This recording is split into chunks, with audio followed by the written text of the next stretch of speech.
first and foremost, we want to educate our leaders and staff. We want to teach our leaders and staff about the risks of fraud and what to be mindful of.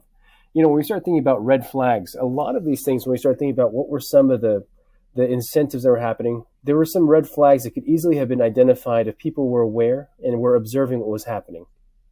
Now, one of the things, of course, you probably have seen, or what are some of these red flags you've seen? Probably for a lot of these cases, you've seen that a lot of it has to been with people having a lot larger lifestyle than they should. There's financial pressures, there's other situational pressures, and it's things like this where even just stepping back, not to be judgmental, but just to see, okay, is there something that my gut intuition is saying that there might be something off here? I want to figure out whether or not there's more in terms of just digging deeper.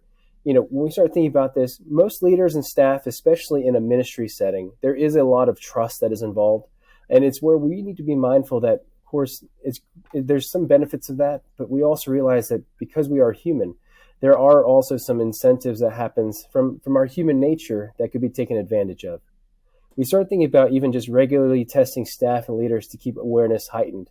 It's one of those things where, especially when you start thinking about even just the cases that Nathan had talked about, there has been a lot of regularity in terms of, okay, this person has identified patterns within just the staff themselves that they have not been timely with reconciliations, they're not reviewing things appropriately, or they're just simply just showing a lack of oversight.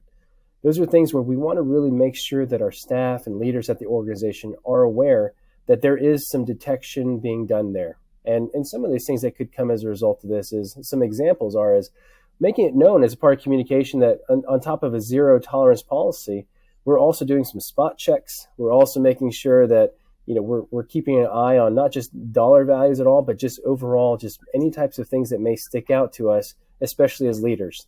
You start thinking about just on the testing perspective of this, you want to make sure leaders are aware that as a part of their role, whether it's over a department or a ministry, that part of the responsibility is that they understand what their staff are doing, and also that what they are incurring, whether it's an expense or anything they're submitting, that they fully understand the purpose of that too as well. We start thinking about encouraging a culture of fraud awareness among staff. It's something where, especially when you start thinking about even some of these cases, some of the culture itself played a big role with allowing a lot of these things to slide through. There was a case that we handled with recently where a part of it was within that ministry, there was a culture of high pressure.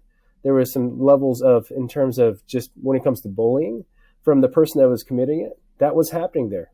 And as a part of that, the culture really does play a big role, that tone at the top. We really want it to be that staff are available in terms of feeling comfortable to be able to submit something such as a tip. And we'll talk about that too in a little bit too as well. But we really have to realize that culture plays a big role for an organization as well with preventing fraud. On top of a zero tolerance policy, of course, because, part of this is to talk about, okay, if fraud happened, what are we going to do?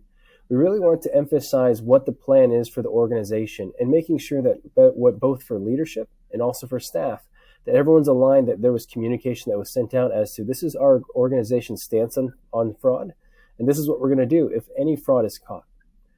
Again, this is where part of just emphasizing the last part there about implementing a clear response plan. If fraud is discovered, the unfortunate part of this is, for Nathan and I, it used to be the case that we would get some calls about some inquiries about some potential fraud at some of the organizations that we've interacted with. But unfortunately now we've seen the volume of that start to increase over the last year or so, and not just the level of volume, but even just the variety of sizes. And for whether it's a small organization to a large organization, there has to be a clear response plan on how fraud needs to be discovered as well.